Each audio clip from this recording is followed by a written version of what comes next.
réponse à votre question. Merci, Monsieur le Ministre. Pour le groupe du Mouvement démocrate et apparenté, Monsieur Brahim Hamouche. Merci, Monsieur le Président. Monsieur le Ministre, ma question concerne les 5 450 000 agents publics, fonctionnaires et contractuels qui ont fait de l'engagement au service du collectif leur quotidien dans nos hôpitaux, nos écoles, nos commissariats, nos tribunaux.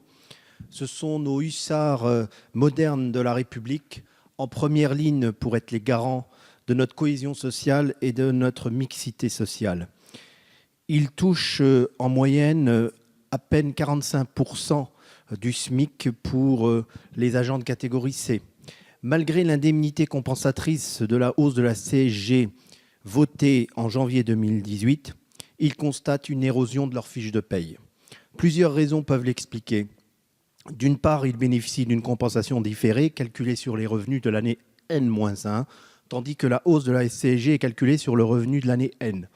D'autre part, le gel du point d'indice, déjà effectif en 2016-2017, après 6 années de stagnation, est toujours de mise.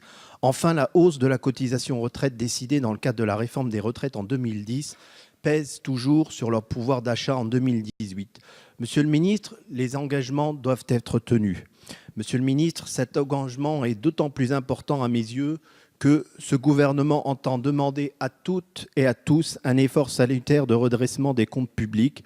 Nous le comprenons, nous le soutenons, mais cela engendre aussi des pressions en termes d'organisation du travail, un travail en flux tendu et des objectifs serrés pour les équipes. Ces femmes, ces hommes ont décidé de mettre leur carrière professionnelle au service de toutes et de tous, au service de l'organisation de la cité. C'est un bel idéal, un ciment pour notre République. Ces agents méritent notre reconnaissance. Ne laissons pas gagner le mal-être parmi les agents publics. Ne laissons pas un hiatus s'installer entre vous et eux. Monsieur le ministre, comment entendez-vous honorer la promesse de campagne d'améliorer le gain de pouvoir d'achat des agents publics? Quelle est la feuille de route? Quel va être le calendrier? Je vous remercie.